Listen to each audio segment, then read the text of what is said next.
it's getting leaders to be comfortable also to maybe get themselves in a situation where they don't have the answers. A lot of people are Yeah, very uncomfortable when they don't have the answers, because if they see themselves as a leader, they think in their head they should know. But it's Such a good okay to point. take a Yeah. pause and say, you know what? I hadn't thought of it that way or haven't seen it like that. Give me some time and I'll come back to you. It's almost like a old customer service type of, Right. but it's it's Yeah. okay. Hi there, and welcome to the HR Podcast. This is Linda Misegadis. and Cyndi Manuel, and we'll be your co-hosts. After spending years working in and with HR, we thought, why not start a podcast to support the important HR community? We believe the way things have always been done isn't necessarily what's going to work in the future.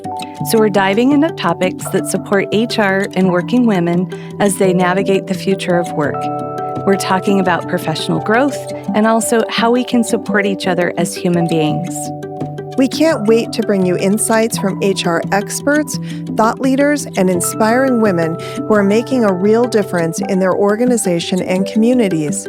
They'll share their journeys and tips on balancing work and life in a better way.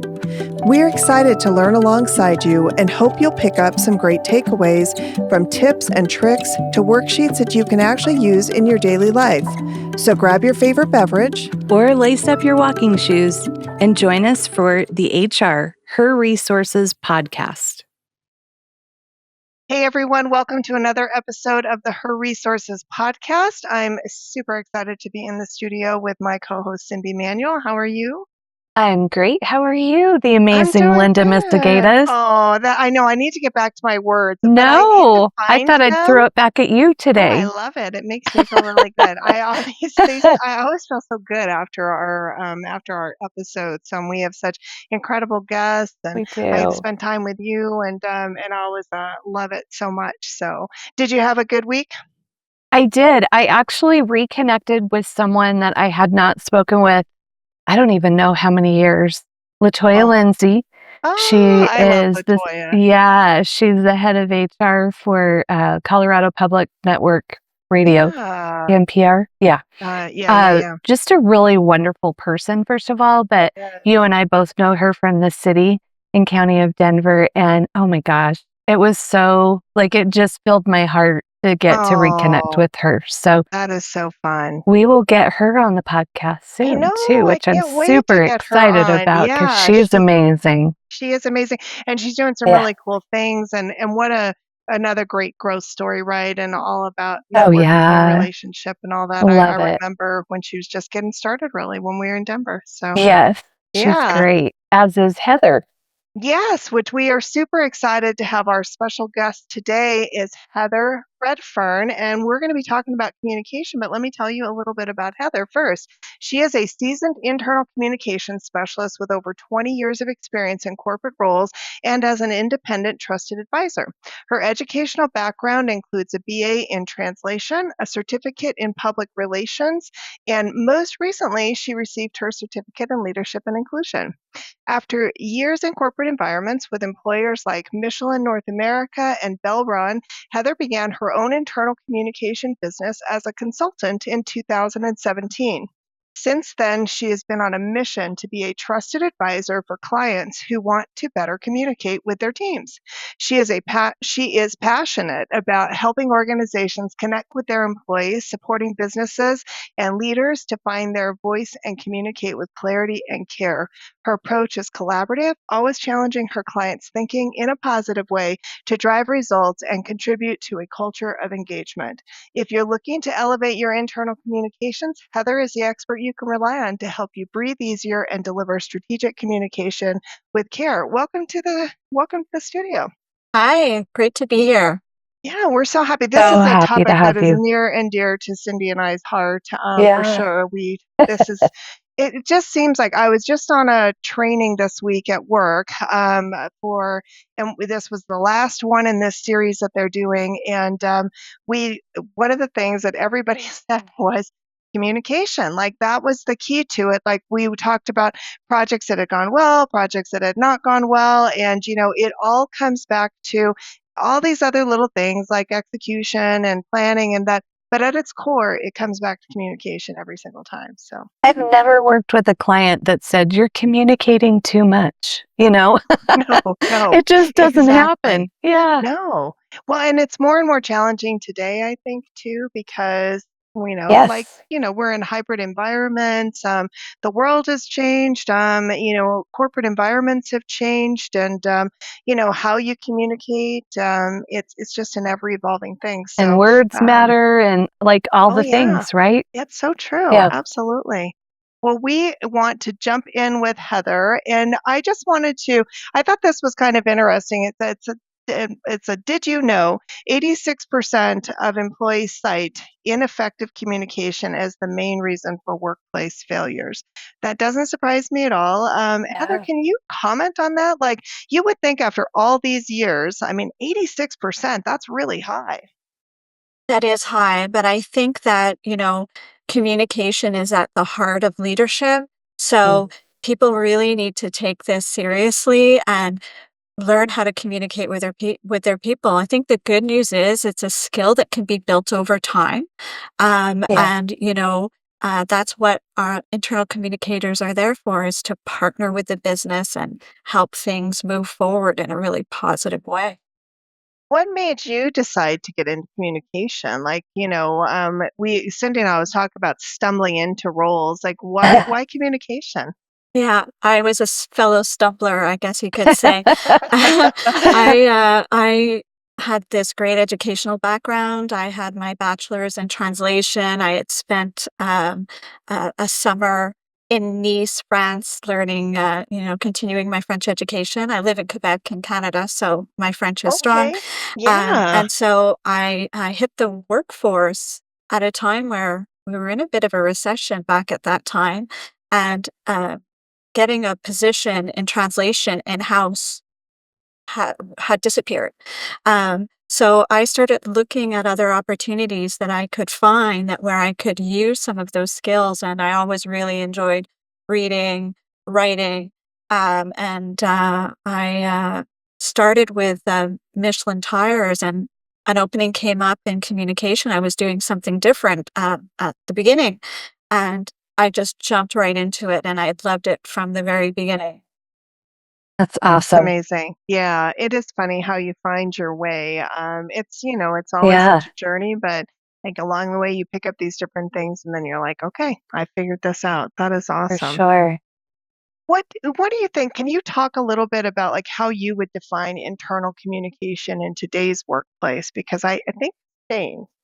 I think, I know how I define it, and I'll share that with you, but I find that it depends on, different companies can see it differently, right? But for me, internal communication at its best is obviously helping people communicate, but shaping behaviors with employees. Um, and I don't, when I say shaping, maybe influencing is a better word, because I don't want it to be misconstrued as something that there's, somebody holding up a puppet. It's Yeah, not it's that not at Yeah. all. Uh, manipulative. Yeah, no, Yeah, it's yeah. not yeah, contrived. It's really about helping employees connect with the purpose of the organization and what are yeah. the priorities and objectives that the company is working to, and how can you communicate that so people feel involved and empowered and excited, wanting to contribute. Most people get up every day to go to work because they want to do a good job. So how do we use communication to harness that? Love I that. remember when I was working for Children's World, and the way that that communication was handled then was they brought us all into the atrium, and the executives were standing up on we had this staircase, and they were all up at the top of it, and we were all at the bottom, Mm, and they ugh, were telling us Ironic. how things were going to yeah, be. Yes, right. And I didn't even think about it at the time. very Yeah. They were symbolic. telling us all how we were going to be changing all of these things, and basically they weren't there for our input or anything. They literally were just there to tell us this is what was going to happen, but now we had to go figure out how to actually execute on what that was. And I just think how much things have changed from that kind When of was talking that, from the Linda? tower. That would have Yeah. been, gosh, that was probably Oh, it's been over 30 years ago now, probably. So, I mean, and it was just amazing that that's how communication was done then, was very much, it was dictatorial, right? It was with, you were told, Yeah. and it came from the top down, and there was very little input or anything that was happening around that. So, Imagine how much more successful this company could be when they involve their employees and get feedback. absolutely. Yeah. I Absolutely. totally agree. Heather, I don't know that it's been that long since things have started to shift to more of an inclusive, collaborative, let's get people's feedback, let's involve middle managers.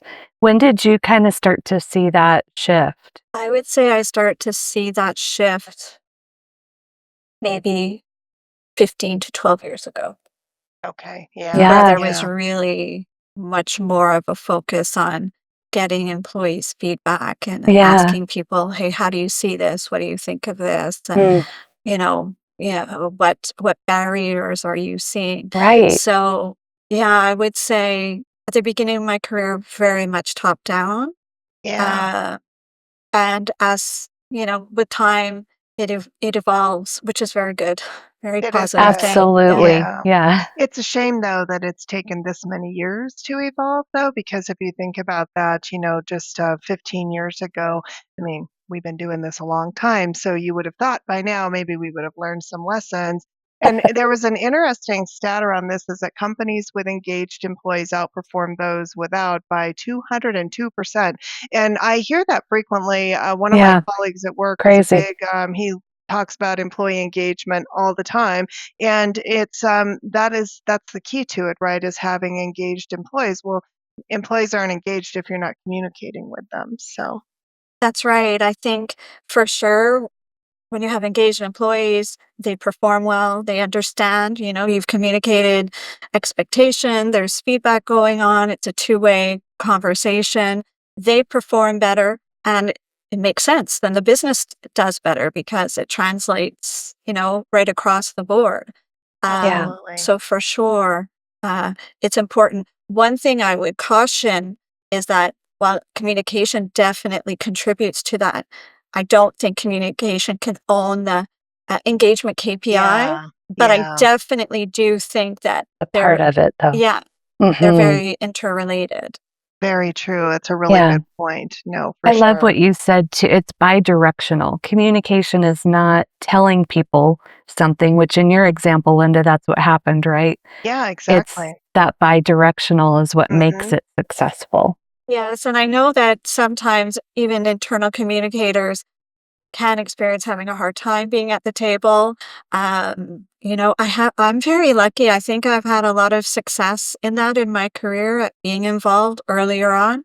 But, it's something that I hear about amongst my consultants groups that sometimes in-house people are having a hard time being at getting to that table early in the process to help the company move through Mm. to the next steps of communication. Yeah. Absolutely. Well, and there was another interesting stat that only 35% of leaders play an active role in communication, yet Mm. 77% agree it drives company goals. So that's kind of, you know, Yeah. what's going on, leaders? Yeah. Um, you're not playing an active role, yet you all agree that it's, or Very important. 77% of you agree that it's important. Why do you think that is, Heather? Why do you think that sometimes leadership doesn't play as much of an active role in communication as they probably should? Think there's probably a mixture of things at play. I think, today everyone is so busy and they see Mm. their end goals and they get caught up in what their day to day is and delivering. A lot of leaders also have a very results driven mindset, Mhm. and they don't always realize that communicating well can help them achieve those goals. Mm. So, it's getting them to slow down a bit. Hopefully, they can have some trusted advisors around them to help them through that, to say, Yeah, taking time to help your employees understand what you're trying to achieve, for one, Yeah. instead of trying to achieve it on your own.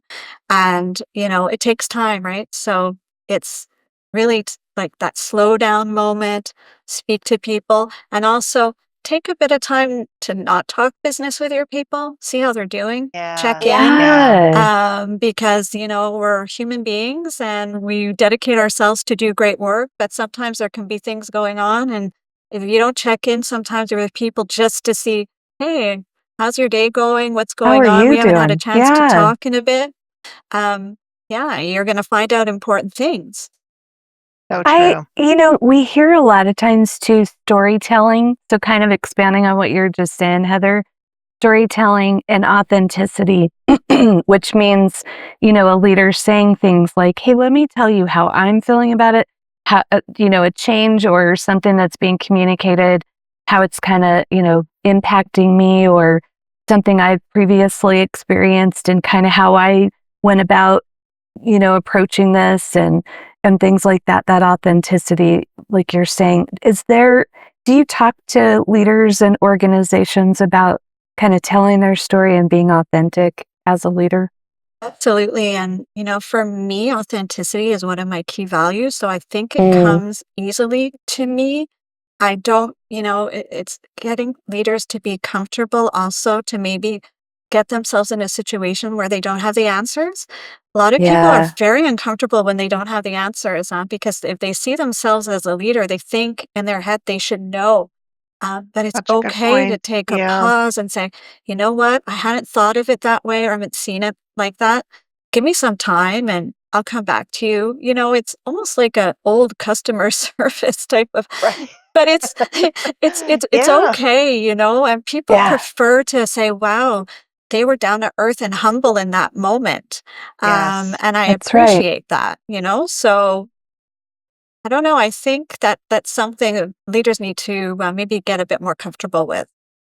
That's a good point. It's that getting comfortable with being uncomfortable, right? Yeah. Is a big part of that, I think, for sure. Well, and we talked a little bit about authenticity. Talk about how important it is to have transparency and consistency in messaging as Mm, well. For me, this is huge, really important across the board. And I want to talk about consistency and alignment first, because to me, it's important to show up in a way that your employees, you become reliable. They mhm, know that you have sort of a consistent pace to the way you're going to communicate. Um, whether you schedule regular one-on-ones with your teams or even at a higher level, if you do quarterly updates, whatever the mechanics can be, and alignment on those messages. So, what are the messages? If I'm a leader in HR and then there's a leader in finance, those leaders are giving very similar messages about where the organization is going and so on, yeah, right? That's True. important, Yeah. because otherwise, when two colleagues get together for lunch or they're talking over Teams, hey, my leader said this, oh, but my leader said that, and it's not aligned. So That's that's frustrating. a an really good issue. point. Yeah. Yeah. And so the other thing, getting to the transparency, is that, again, transparency is really important, yet it can be a challenge because that alignment that we're just talking about sometimes takes time, right? That's Yeah, true. It That takes is that's right. time true. for Yeah. leaders to agree that this is where we're going Yeah. behind the scenes, and these are the type of messages we're going to put in front of employees. So the transparency, sometimes it could seem like it's lacking, but I think oftentimes it's not because people don't want to be transparent, it's because there's an alignment going on that maybe employees that are not at the leadership level, they don't see, which is Mm, okay, Yes. right? They're not privy to Yeah. that. But, I mean, that could happen. Let's say, if I give an example to illustrate what I mean more, it could be like you're acquiring another company.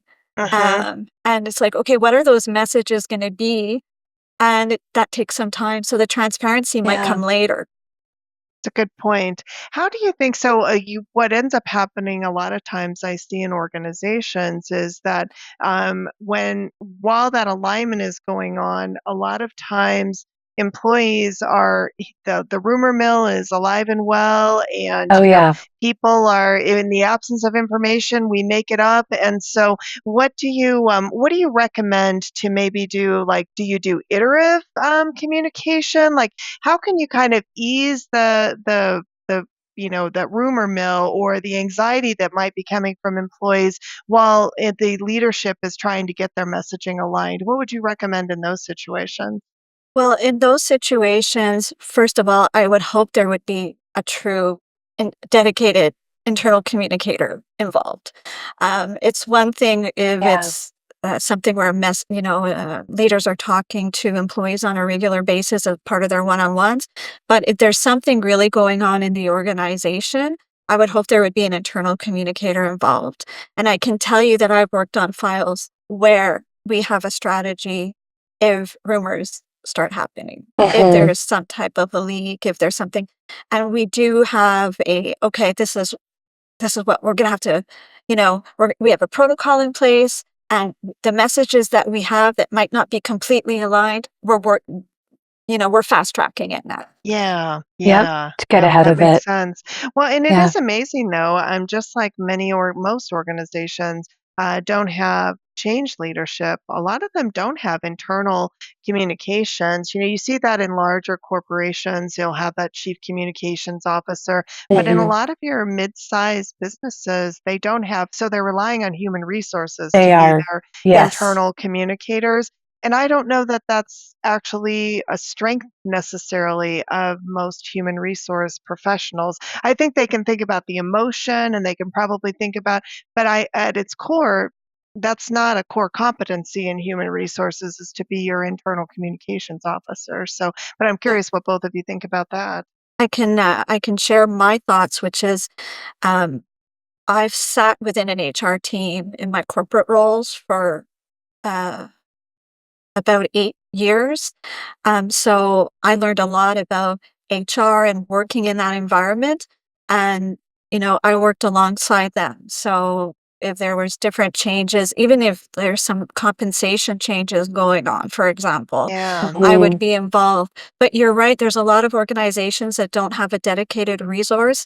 Mm-mm. Some people, it's a one person show, and in some situations, some companies, there's a few people involved. So I agree, it's not necessarily a natural um, competency that exists within the HR team. So I've been lucky to be able to be that resource and support. Hopefully, they would look for some outside help when they need it. Yeah. Oh, what about you, Cindy? Because I mean, you started in HR, and I know a lot of times that's where all the communication would fall to human resources to do Yeah. that in some companies. So, what are your thoughts? Yeah, you're right. I think that's something that's expected of HR because HR does have their finger on the pulse and, talk about that bidirectional communication. They know how people are feeling about certain things based on, which part of the business they're supporting and things of that nature. But to assume that that is a competency that they're really strong in, kind of puts the organization at risk. Hmm. Um, and what I find is a lot of times organizations will have external communications, Good particularly point. if they're Yes. public, Yeah. right? Yeah. They want to make sure that, that people on the outside understand what their business is and how they're doing and things like that. So it's definitely a challenge. And so I would highly recommend that you either bring someone in like a Heather, or that, to take a look and see if there's a way to build that competency internally within the organization because it is so critical. That is a really good point. Heather, what advice would you give? What I find a lot of times too, and this question actually came up in this leadership training that I was just doing, which is a lot of times what ends up happening as well is um, maybe, I'm middle management and I've been told that this is the direction and I don't agree with the direction that we're going, or I think they're making a mistake, or maybe I just don't like the execution of it. But I'm a leader. How do you recommend that you handle that to help middle management to be able to communicate down even when they likely weren't involved in the decision? They've Mm. been told, and then now they've got to communicate that down, but maybe they don't they don't really understand, or maybe they don't agree, but it's important on that alignment that you were discussing there. So what recommendation would you give in organizations, maybe even to bridge that gap between that executive middle management, disconnect in the communication? Think my advice would stray a little bit from what a typical communication role is, but I would say work on building a culture where you encourage safety Mm. and people to be able to speak up. Because for me, that middle management layer is probably one of the most crucial roles in an organization because they're the ones Yeah. that are more in front of the bulk of the Yeah. high volume of employees, right? It's Right. not the executive team that tends to be in front of the employees in the day to day. It's those middle Very true. managers. So you have to build into your communication plans time to explain to that layer of management so they understand and give them that safe space to be able to ask all of the questions Yes. and um, let them challenge you back. And, Yeah. if you believe in the decision, you should be able to speak to it well and explain why you're going in a certain direction. And even in the end, if those managers might not totally agree with it, at least they can understand, okay, it makes sense. I get it because I've been able to push back on how I see it. And Yeah. I don't feel like I'm at risk when I push back and I get the answers that I need. And now I feel more. And you know what? It's good if they do that because the chances are their employees might have the same concerns. Yeah, Good point. exactly. Yeah, that's a Yeah. really good point. I agree. It does. It just creates a weird dynamic, and you see that a lot of times, especially when there are hard things that are happening in organizations. A lot of companies have been going through layoffs or reorganizations or Yes. restructuring, and I know there are times. I know my days back when Cyndi, when we were acquiring lots of companies. Like you couldn't necessarily share all of that information with everybody. And so Yeah. until a certain time, especially to your point, Cindy, if you're a publicly traded company, there are lots of things you can't share ahead of time for various reasons. A lot of times employees don't understand that. But if I like the idea of like, you've got to create that psychological safety and really allow. And I think most of the time employees understand that even if you say to them, we have some things happening, and where I'm going to share with you as soon as I can. And that's where I think where you're talking about, Heather, too, is building that trust between Yes. executive leadership and middle management. Because if there's a trust there, then those middle managers can build That that same trust translates. between, right? So it's modeling the Yep. behavior. So That's right. And I think one more thing I would add to that too is, and you're right, Heather, that middle management layer is critical because they're taking the vision or whatever that change happens to be from the top, from the leaders. They're communicating that to the frontline individual contributors. They're also sort of taking care of those frontline individual contributors as they're learning these things. So I think there's a why at the top layer. There's a why are we doing this at the middle management layer, and then there's a why for front line. So I think also kind of getting clear on that too is really helpful. And then like cascading, like you're talking about, Heather, like giving the middle managers an opportunity as soon as possible for the leaders to share the vision with them, the whys with them, so that they can then help to translate that to the frontline individual contributors. At the Delta Principle, we are transforming the way you experience change. Have you ever experienced an organizational change where your employees pushed back because it was too much, too fast, or they just didn't understand why they couldn't do things the way they've always done them? What about where communication was non-existent or unorganized, with important updates getting lost in the shuffle, leaving people confused?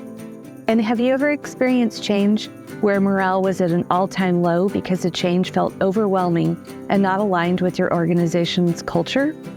If you are being asked to lead an important organizational change, especially if you're new to leading change, or if you're just feeling overwhelmed, the Delta Principle is here to support you. We work closely with you as a trusted partner, co-creating real-world solutions to address your unique challenges. and we equip you and your organization for future success. Are you gearing up for your next transformation journey or exploring ways to strengthen your change management skills? Then let's connect.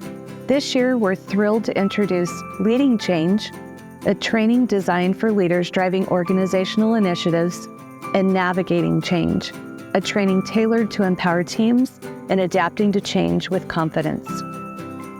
Our coaching and training sessions are fully customizable to meet your organization's unique needs. Reach out today to see how we can partner with you to make your next change a success. You can find us on LinkedIn or by emailing us at info@thedeltaprinciple.com.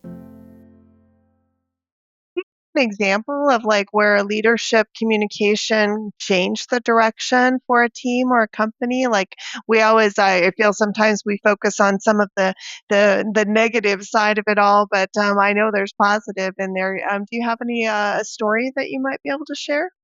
I do actually. I can think of a great example where a new leader joined an organization, top leader, and sometimes it takes fresh eyes to see certain things. So And true. Good when you've been point. doing things for a few years and you're into a groove, you don't might not notice some opportunities where you could do better. So this leader came in and quickly saw that there were silos going on and there wasn't the best collaboration in between different departments. And through pretty honest feedback that could have been tough to hear at the beginning, especially if a new person coming in, a new leader, and you want to show up well in front of that Yeah. person. And it really changed the mindset of a lot of people because like I said, fresh eyes, you don't quite see it yourself until it gets pointed out to you So in true. a constructive way that, you know what, things would be going a lot better if you guys all worked better together. Yeah. So, yeah, and it was interesting because people started to even use the words that that leader was using. I mean, the word That's silo when you was never know Oh, you even have in the impact. right. vocabulary of Yeah. the Yeah. people at that point. And other people, but hey, I think you're kind of working in a silo here. What if shouldn't we involve this department or shouldn't we I involve love so and that. so in this project so we can have a better impact? And it really changed the mindset. And you can see a lot more collaboration. And it took some Yeah. time, but it really trickled down and like a positive contamination. Yeah. It was really it was quite impressive. It I stands out love in my that. memory now. Absolutely. No, That's that's a awesome. great, and you're right. Sometimes it takes a fresh perspective to really see things that you're right. When you're working in it every day, you don't always notice it. So that's a Yeah. great story. Can you talk a little bit about like some of the common communication breakdowns? You mentioned silos. What are some of the other things that maybe factor into those, breakdowns for communication? Um, well, you know, if I continue a little bit on silos, I think that they can really lead to breakdowns because people just aren't talking to one another. And if you think about it, it's almost, you can understand how it happens because when you're hired usually with a certain title. You're hired and you go into work for a certain Yeah. department. Yeah. So your scope is XYZ, XYZ, Yeah. and you sort of become comfortable in that. But you have to look and see how to, in today's world, there's cross functionality and you work together. So you can't just think of your small sphere. You have to think Yeah. bigger picture. And I think that's a lot leads to a lot of breakdowns in communication when you're just thinking in your four walls around you and not Yeah. seeing outside what those Yeah. impacts can be. That's a really good point. What do you think about? I thought this was an interesting stat that 60% of companies have no long-term internal communication strategy. What do you think do you think strategy is important when you're thinking about that from a corporate perspective? Good I think it's question. absolutely important. Strategy typically is something that you don't whip up in a day. It's something that Right. that you look at, that you involve different stakeholders in. You really, it's a high level overarching. This is how what the strategy is going to be. And typically, it doesn't change that much. Plans underneath it can change. Sure. You get feedback and then you're going to adjust things. That can change. But typically, Sure. an overarching strategy should pretty much be in place for a longer term. So yeah, it does surprise me. I think I think part of what causes that is that new projects can come in and then you get Hmm. swept up in these tactics and you don't necessarily take the time to take a step back and say, okay, wait a second. You know, Yeah. how does this connect to No, the longer term strategy of what we're trying to do with communications here? that makes a So, lot of sense. can I ask a follow-up question on that then? What would be the steps that you would recommend to organizations to start to put together Good a questions. communication strategy? I think for me, where you would start is what's happening now, what's in place now, and where do you want to go? And you start looking at what's there today Yeah. and where do you want to be, and speaking Hmm. with different people Yeah. at all levels in the organization to see where are um, some of the problem areas, you know. Um, Again, sometimes there's too many communications from too many different people. They're not synced up. There's not, like a guiding, mission behind all of it. So it comes off Hmm. as very scattered. So to come Hmm. back to your question, where to start, I think it's, look, where do you wanna go? Where are you today? And what is it gonna take to get there? It sounds Hmm. very Yeah. basic, but it's, That's perfectly fine. Yeah.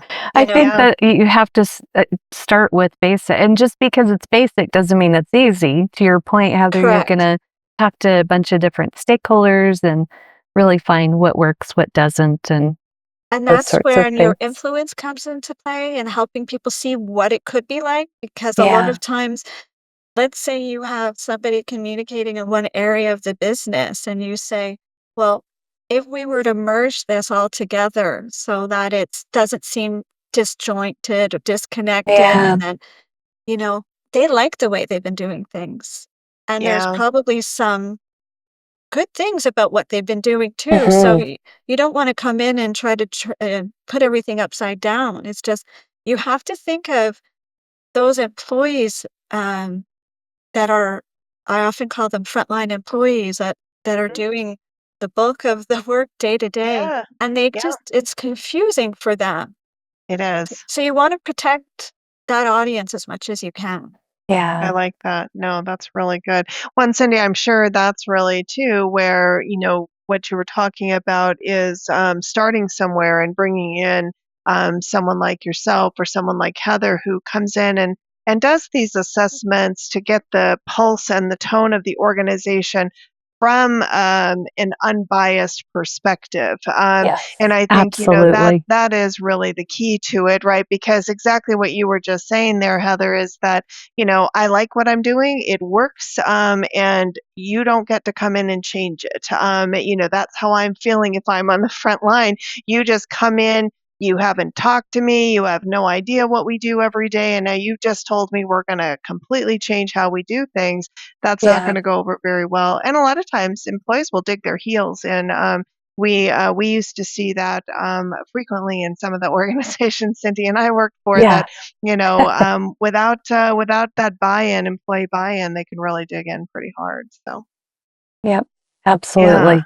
no, great conversation so far. I'm loving this. So, another interesting stat, and it kind of ties to our HR professionals out there, is that strong communication reduces turnover 13.9% versus 48.4% where communication is poor. What do you think about that, Wow. Heather? I mean, I thought that was a pretty powerful stat around the difference in good communicating companies and bad communicating companies. Absolutely. I think for sure, communication can lead to turnover. I think you really need to be in tune with what the employees need.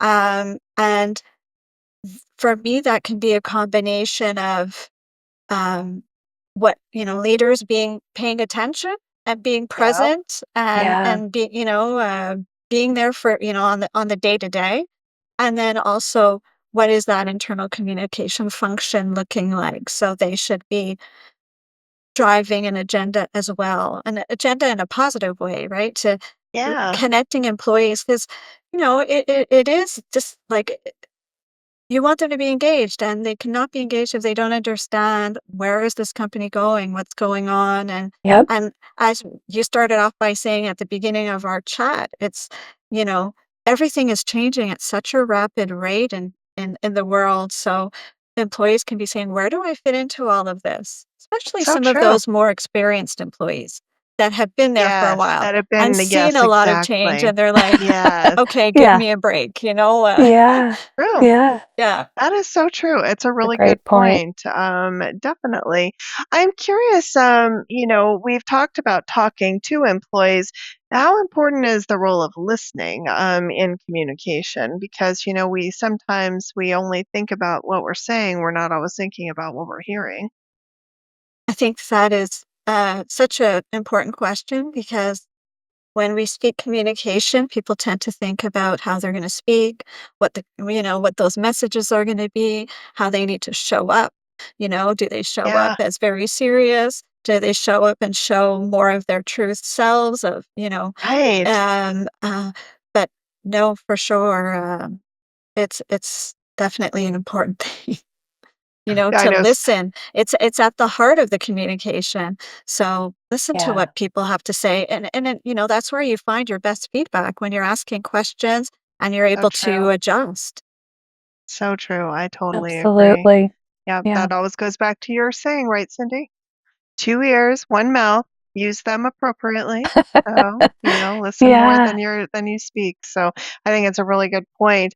I'm curious what, we live in a different world today. There's a lot more hybrid environment, but another thing that I've seen that has really kind of popped up, and it's probably started when they brought out the glass door and employees could go on, but now there's this thing I'm aware of. It's called Fishbowl, that's part of Glassdoor, where employees basically can create their own little communities out there. And it's generally where they go. Interesting. I don't always see a lot of positivity that's happening out there. What do you Hmm. guys think about that? Do you think that that is because there's not good communication happening? Is it just that that's where all the disgruntled employees go, and so maybe that's what you're seeing? I mean, I'm just kind of curious. What if one, if you guys have even seen that, and then two, what do you think is driving some of that behavior? Yeah, Heather, go ahead. I was I'll just going to say follow that up. I haven't heard of Fishbowl. So you know that when we finish this chat, I'm going to be Yes, checking that yeah. out. That's funny. I Um, was thinking that too. But I can tell you, I don't know that I think it's because there's a poor communication that Okay. happens, but Yeah. I do think there must be some kind of sentiment of feeling a bit watched or feeling like I can Interesting. tell Okay. you that I have worked somewhere where employees started their own Facebook group, Okay. Yeah. and it was very from what I understood, because I was not in that group. But I understood that it was quite interesting. They were sharing a lot of information about how they worked and things that they did. Hmm. So I think that uh, companies maybe need to evolve a bit quicker in adding social aspects to how they Yes. communicate internally and Point. giving Yeah. employees that space. And I've said it once before, and you mentioned it too, Linda, psychological safety. So that Yeah. if they're making a comment that they feel could be challenging towards the organization, there's no slap on the wrist that could follow. It's Right. Yeah. okay, like, Yeah. let's talk more about that. So to answer your question, I think it's not necessarily a negative sign, but maybe it's a sign that they need something more than what's happening inside the company. I like that. It's kind of replaced the Mm, water cooler, right? Because it used to be, yeah, that was back at dating ourselves, but, you would talk about, standing around the water cooler when we yeah, were all in offices, and that's where all of the, or the break room, that's where all the chatting happened, but that's where you did have an opportunity to voice your opinion. What do you think, Cyndi? What do you think about, that dynamic as well? yeah. I would agree. I haven't heard of that either, so I will go check it out as well. But I do think, it's an outlet for people. So a few things, maybe in those organizations, maybe they aren't feeling heard. Maybe Good they don't point. feel that Yep. they have an opportunity to provide feedback. So I think if you have a proactive feedback mechanism Mhm. built into your communication strategy, that's really important. But the other thing I would agree with Heather, hopefully there's someone within your organization that can pay attention to Mhm. the social media feed and things that can say, hey, I'm going to remove all the emotion out of it, but I'm hearing a lot about these three topics.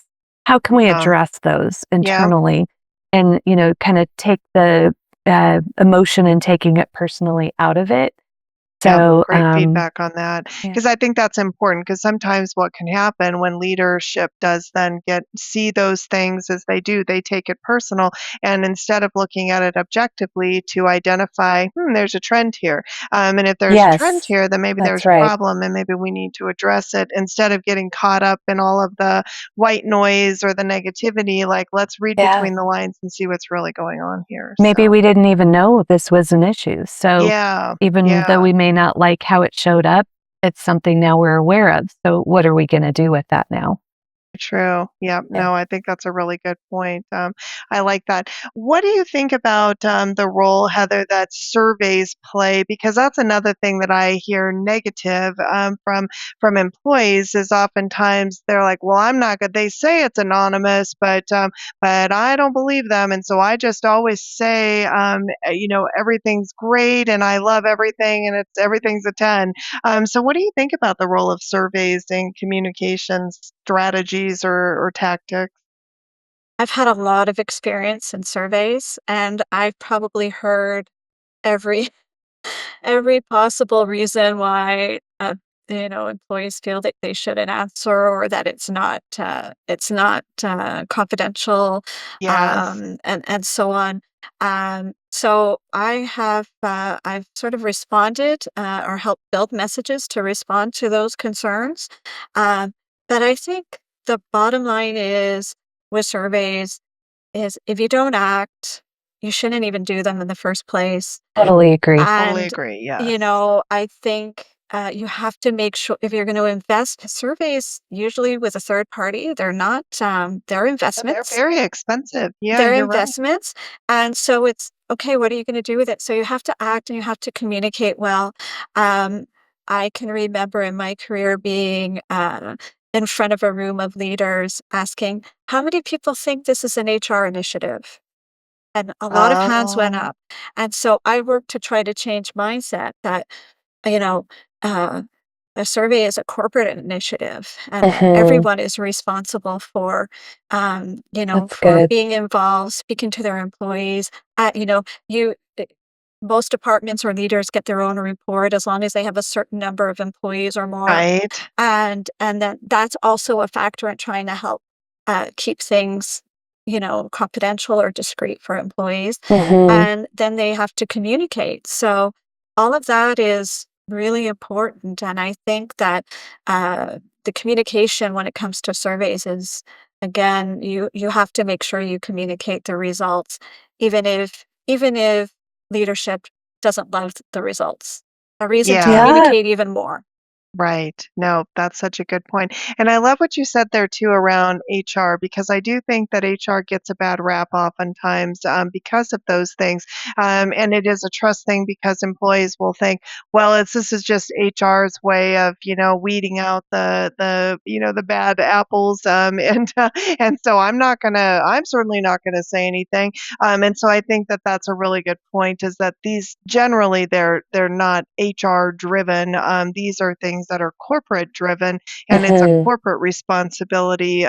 Hence why the results should be shared with your senior and your middle manager so that everybody kind of hears what people are saying, because we're the ones that are interacting with those employees, not HR anyway. So it is an unfair thing that happens sometimes as HR gets blamed. So I do think when you and I spoke with Tisha Deeden with uh-huh. Globus, she talked about, they did some She did, you're surveying, right. right? Yeah, And they had some challenges with retention. It was right around the pandemic and things. They really took the feedback that they got from those surveys very seriously. And it bumped up their Gosh, retention that incredibly, was incredible. You're right. Yeah. 89% Yes. from where they were. So I totally agree with you, Heather. They're valuable if you're going to do something with them. And I'd like to add a point too, is that I can remember my history with that organization. Participation rate grew by the time, by the time I left, and I'm just saying that in terms of a timeline. It's not Heather Redfern's Oh, credit. you pat yourself on the back. That's all right. I'm sure you play You a go, role in girl. that. The Absolutely. Yeah. participation almost doubled. Wow. Wow. Wow, that is great. Yeah. The Yeah. focus was different. Yeah. The reasons The why were different. messaging, yeah, Yeah. all of that. No, I think that's really good. I love that. That's great. Well, and that shows the positive side of it, which I think is important because I do think especially in large companies, but in even more now with employees are spread out, whether they're remote or Yes. hybrid, or even if it's just that you have multiple offices, Global. you've got to use tools in order to get people's voices heard. Yeah. So if you don't trust the tool, then fix that problem, right? I mean, don't blame the tool, fix the problem that's causing it. So, yeah. I like that.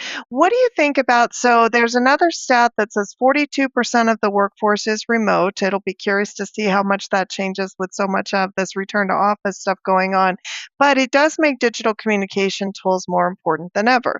So, talk a little bit about some of the trends and what your thoughts are, because I'm curious what you think about like the artificial intelligence, and I'm sure there's got to be pros and cons around that because we're seeing a lot more of AI being used, but how much of that is removing the personalization from communication? Is that good? Is that bad? I'm curious what your thoughts are around that. I think that, so I just want to start by saying I don't see myself as an AI expert. I do use it in some ways for the work that I do.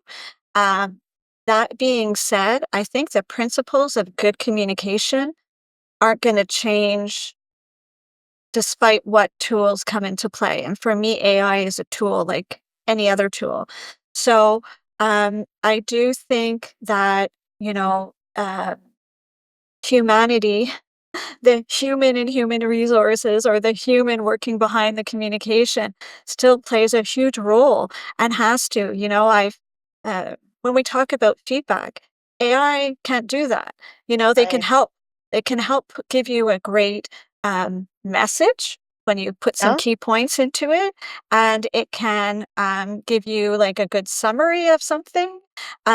But to go back to someone that says, "Hey, the way we communicated back there, that was terrible." And I've Right. spoken to people and they told me this, and this. We Mhm. gotta fix this. Yeah. So AI can't do that, Yep. but Good definitely there point. are tools that we see in our landscape now in the digital world that, you know, it's worth exploring for sure. We talked quickly about how there could be a need, that social interaction.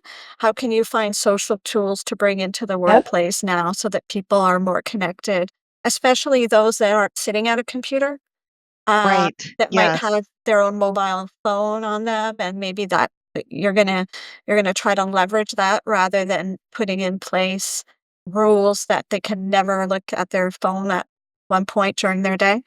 They're gonna Yeah, do it anyway. they are. So Yeah. so how can you leverage Multiple that as a times. positive and help you Yeah. drive, the business forward?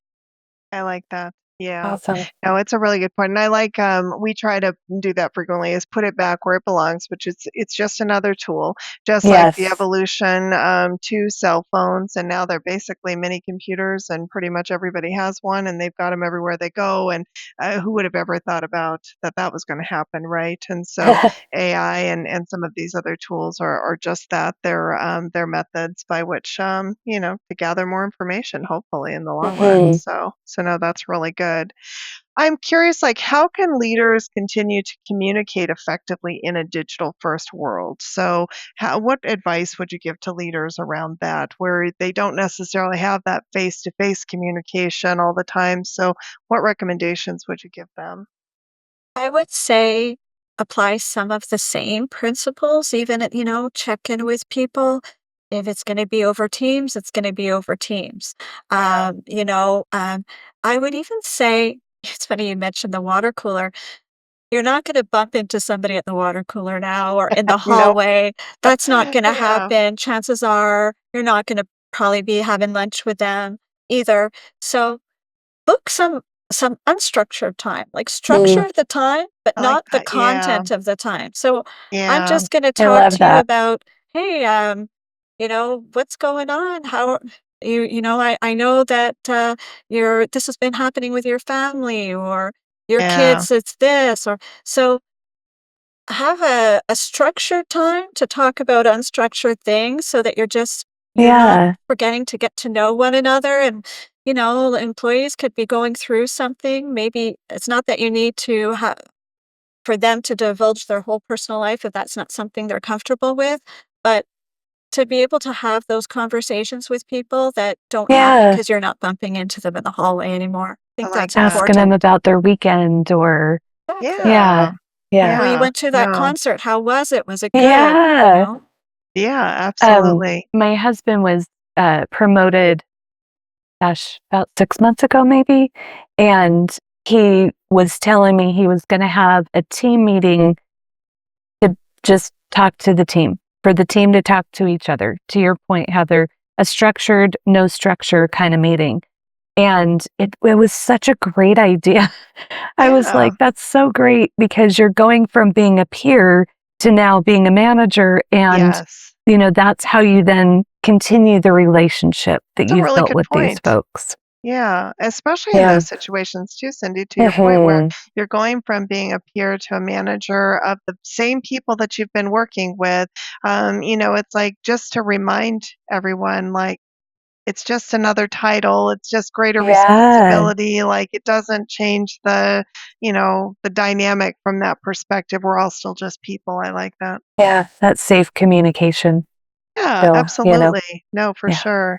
Heather, what metrics should organizations think about to know if their communication strategies are working? Like, how do I know? I think I'm doing great. I'm patting myself on the back for being a good communicator. And but how do I really know if what I'm doing is working?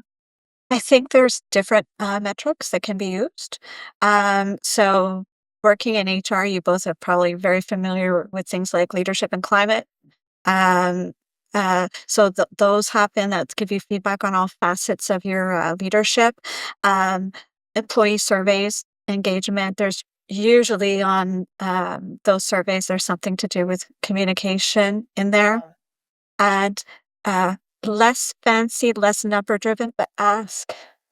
Yeah. I love it. No, Ask people, sometimes the most Great simplistic call thing. out. Yes. Yeah. you know, invite Yeah, other people to give you feedback. I like that. You know, And make then it use it. Yes, and then use it, Yeah. exactly. Yeah. Don't ask and then not do anything with it. Well, then So, people will yeah, feel more inclined to be able, to continue to provide that feedback. So, absolutely. absolutely, yeah. yeah. No, I totally agree. Well, Heather, what are some final thoughts you'd like to leave all of our listeners with? Final thoughts, I think, is think about the importance of internal communication and what your employees need that way. Book time with them if you're not doing it already. Book time with them. Informal, how are you doing? Formal, this is where the company is going. This is what my vision is for us and our part of the business. And this is Love how I that. can see you contributing. Let's inspire people. I love that. Couldn't we all use a little Yeah. bit of inspiration when we get up and start working? Yes, Say, we hey, could. Yes. this is what I'm looking to build, at a bigger Yes. scale. And that it doesn't matter what your role is in the company, whatever it is, whether you're middle management, not in management, if we're there, it's because the company has decided we have an important role to play. I like So that. Yeah, let's play it absolutely. and let's bring Yeah. the best of ourselves, and knowing what that means in concrete terms, Love because your that. boss has Yeah. Awesome. told you this is how you fit into making things happen. I think Yeah. that still gets me excited, and as a Me too. communicator. I agree. Yeah, no, I love that. I think that's really great advice, for sure, Yeah. for Thank both you, Heather. the giver and the receiver. So I love that. That's really Yeah. good. Well, we have loved having you on our Mm-hmm. This has show. been fun. I know, yeah, this has been a great one. Communication is just one of those things we can always be improving on, right? I mean, because as the world changes, as the environments change, as organizations change, you've got to change your communication style. What worked Mm. 30 years ago does not work today. And so, I think it's just an ever evolving um, door, I guess. It's like you've always got to be thinking about what you're doing around that. Um, Heather, how can people get in contact with you? People can look me up on LinkedIn, so I'm very active there. Be warned, if you start following me, you're going to see a lot of my stuff. So I'm trying to commit to posting twice a week. So I I share love different that. tips. I share Yeah. some of the That's things that awesome. my experiences are. So look up Heather Redfern. I don't know if there's more than me, but and that's the main thing. I have a website, but that's more as a communicator. I think it's important that I have a website, but that's where clients could look me up to see more what the services are that I could offer. So if anybody Wonderful. is looking that way, they can go on my LinkedIn, and my link to my website's right there. So Awesome. Wonderful. but before we do wrap up, I want to make sure I give you both a big thank you. Oh, thank I've really you. enjoyed the conversation. I feel honored to be here, Well, us too. and when I was looking into how I could share that I was going to be on the podcast with people in my network, I looked at your page and I'm like, elevating women, celebrating women. I'm very proud to be part of that. So thank you Oh, for having Oh, me. thank thank you. you. Yeah, We're so happy that you reached out, and we're definitely. thrilled to have you on with us. Well, and now we've made a new friend. I We know. also have a Great connection. contact when we know our colleagues or clients or people are looking for a great communication Yes. consultant. We now know who to refer them to. So Thank you, Thank Heather, you for so being much. on. Thanks, Linda, for yeah. all the great questions and stats and Oh, everything. thank you. It's always great to be here. So we'll hope you all enjoyed our episode as much as we did, Yeah. and like and subscribe. You can catch us on all the major streaming services. So let us know how we're doing and what you might want to hear in the future. So thanks everyone, and have a fantastic day.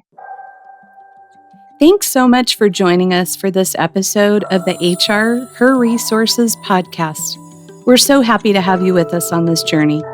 Music and production by Logan Misegadis of LJM Productions. We'd also like to thank our intern, Lauren Banas, for creating our logo and supporting our social media postings. If you'd like to connect with Logan or Lauren, you can find their information in the show notes.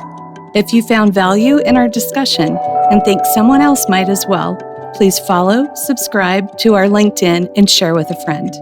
Until our next episode, please take care and continue to support one another.